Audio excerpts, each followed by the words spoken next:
भोपाल में एक एनजीओ के वैध हॉस्टल से लापता सभी 26 बच्चियां मिल गई हैं। इन्हें भोपाल और आसपास के क्षेत्र से बरामद किया गया है। 10 बच्चियां आदमपुर छावनी हरिपुरा, 13 बच्चियां अयोध्या बस्ती, 2 बच्चियां रूपनगर कैशर एरिया और 1 बच्ची रायसेन से बरामद की गई हैं। आंचल नाम के इस हॉस्टल में कुल 68 बच्चियां रजिस्टर्ड है। शुक्रवार को जब राज्य बाल संरक्षण आयोग के अध्यक्ष और सदस्यों ने यहां निरीक्षण किया तो 68 में से 41 बच्चियां ही मौके पर मिली, जिसकी शिकायत पर परवलिया पुलिस ने शनिवार को हॉस्टल संचालक और पदाधिकारियों के खिलाफ एफआईआर दर्ज की। राष्ट्रीय बाल अधिकार संरक्षण आयोग ने भी संज्ञान लेते हुए मुख्य सचिव वीरा राणा से 7 दिन में जांच रिपोर्ट मांगी है। शनिवार को ही एसपी और कलेक्टर ने भी हॉस्टल का दौरा किया। जिला पंचायत सीईओ ऋतुराज सिंह भी चिल्ड्रन होम का निरीक्षण करने पहुंचे। एसपी प्रमोद कुमार सिन्हा ने बताया कि प्राथमिक जांच और पूछताछ में ये सामने आया कि जिन 26 बच्चियों के लापता होने की बात की जा रही है, वे रजिस्ट्रेशन के बाद मन नहीं लगने से अपने परिवार के पास चली गई हैं, जिसका सत्यापन करा रही हैं। अवैध रूप से हो रहा था आंचल चिल्ड्रन होम का संचालन। एसपी ने यह भी बताया कि बच्चियों के बयान दर्ज किए जा रहे हैं, जिनके आधार पर आगे की कार्यवाही की जाएगी। अब तक की जांच में बच्चियों के साथ किसी प्रकार की यौन उत्पीड़न और मारपीट संबंधित बात सामने नहीं आई है। सभी पहलुओं पर मामले की जांच की जा रही है। आंचल चिल्ड्रन होम का संचालन अवैध तरीके से किया जा रहा था। इसी आधार पर एफआईआर दर्ज की गई है। छात्रावास सामने आया, क्या आप देख रहे हैं? ये हमारी जो राष्ट्रीय बाल आयोग के सदस्य हैं उनकी टीम और महिला बाल विकास की टीम ने संयुक्त रूप से 4 तारीख को यहाँ पे निरीक्षण किया था, जिसमें ये पाया गया कि रजिस्टर्ड जो है ये छात्रावास नहीं था और यहाँ पे जो है बच्चे रखे हुए थे वो लोग।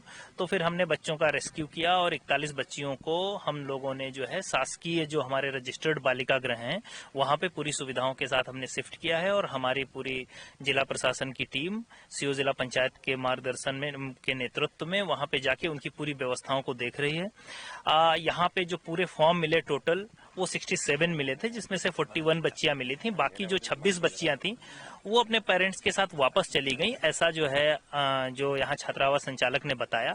अभी हमने पूरी पुलिस को वहां पे भेजा। अभी 10 बच्चियां जो है वहां पे हमें मिल गई हैं एक जगह पर, जो अपने माता पिता के साथ हैं। बाकी जो बच्चियां 16 हैं उनके लिए भी टीम दूसरी जगह पर गई है। तो इसलिए कोई ये गुमशुदी वाला या बच्चियां जो है चोरी हो गई वैसा मामला दिखाई नहीं दे रहा, क्योंकि 26 में से अभी हमको 10 हमने वेरीफाई कर ली हैं जो वापस चली गई थी। 16 है उन्हें भी हम वेरीफाई कर रहे हैं और अभी 1-8 घंटे के अंदर वो भी हम वेरीफाई कर लेंगे। ये अयोध्या नगर बस्ती की बच्चियां हैं। इसके अलावा हाँ माता, ये क्या है कि जैसे कहीं बच्चियों को रेस्क्यू करते हैं चाइल्ड लाइन से, जैसे लाइक रेलवे स्टेशन से, बस स्टैंड से, तो फिर वो कई बार जो है पढ़ते हैं और कई बार माता पिता फिर उनको वापस ले गए। तो फिर यहाँ क्यों रखी गई थी वो एक्चुअली क्या है कि ये चाइल्ड लाइन कई बार ऐसा लगता है कि कोई बच्ची अनाथ है जो रेलवे स्टेशन पे है तो उसको ले आते हैं और बाद में जब उनके माता पिता होते हैं तो उनको ट्रेस करके वापस भेजते हैं। धर्मांतरण को लेकर कहा जा रहा है कि उनसे मिशनरी प्रेयर कराई जाती थी यहाँ पर। नहीं, देखिए अभी यहाँ ऐसा कहना ठीक नहीं है। अगर ऐसा कोई एंगल आएगा, अगर ऐसा कुछ लगेगा तो हम सख्त कार्रवाई करेंगे। अभी तो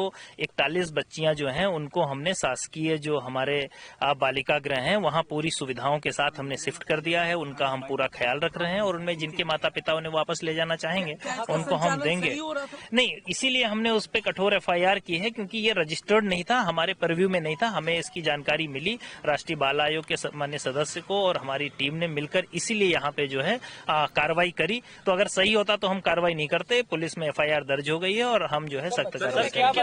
राज्यों से थी? नहीं, ये मध्य प्रदेश में है, भोपाल से हैं, कुछ जो है सीहोर, विदिशा, छिंदवाड़ा वगैरह के बच्चे बाल हैं। संरक्षण आयोग ने कहा है गुजरात, राजस्थान, ये तो आपकी जांच में झारखंड ये भी आया है क्या? नहीं, अभी हम एक जो हैं उनसे उनका डिटेल ले लेंगे। अभी हमने शिफ्ट किया है अभी बच्चियों को और उनकी सुविधाओं का ध्यान रख रहे हैं। वो कंफर्टेबल हो जाएंगे तो फिर हम उनसे जानकारी। ये सब 18 साल से कम की। धर्मांतरण के एंगल पे जांच होगी? नहीं, अब ऐसा अगर कुछ भी मामला प्रकाश में आएगा तो हम निश्चित रूप से जांच करेंगे। सर और भी इस प्रकार के अगर कहीं दिखेंगे तो उन पे कुछ कार्रवाई थी हमारे पास कि एक हॉस्टल संचालित हो रहा है, तो हम लोग देखने गए थे उसको, परंतु ये भी जानकारी थी कि वहाँ पर ऑर्फन बच्चे हैं। पर जब जाके वहाँ पता पड़ा तो वो हॉस्टल नहीं था, वो आंचल चिल्ड्रंस होम ही करके संचालित हो रहा था। और जो उसके संचालित करने वाले अनिल मैथ्यू लगभग जब से चाइल्ड लाइन चालू हुई है भोपाल में, रेलवे चाइल्ड लाइन संचालित करने वाली संजीवनी के डायरेक्टर है और उनको ये सारी चीज़ें बहुत अच्छे से ज्ञात था।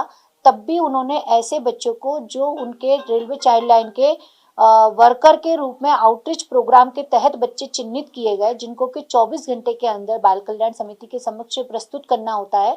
वो सारे के सारे बच्चों को बाल कल्याण समिति के समक्ष प्रस्तुत न करके उनको होम्स में रखा गया। साथ ही वहां पर जो अन्य राज्यों के और जिलों के बच्चे मिले, ये भी एक चिंता का विषय है कि वो बच्चे यहाँ कैसे आए, उसकी जानकारी कैसे मिली, उनको यहाँ तक अप्रोच, क्योंकि संस्था तो 3 साल पहले खुली हुई है।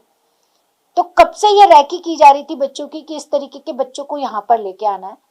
और जो 68 बच्चियां थी उसमें से 26 बच्चियां हम लोगों को वहां पर नहीं मिली। मैम धर्मांतरण को लेके बच्चों से जब बातें की गई कि उनके पूजा पद्धति की क्या दिनचर्या है, तो उसमें केवल और केवल यीशु की ही प्रार्थना थी। और एक बच्ची से जब मैं बात कर रही थी, अच्छी समझदार बच्ची थी वो, तो मैंने उससे पूछा भी था कि आप लोग अपनी प्रार्थना नहीं करते? तो बोले हम लोग करते थे, एक लड्डू गोपाल जी की मूर्ति थी पर उसको पानी में विसर्जित करवा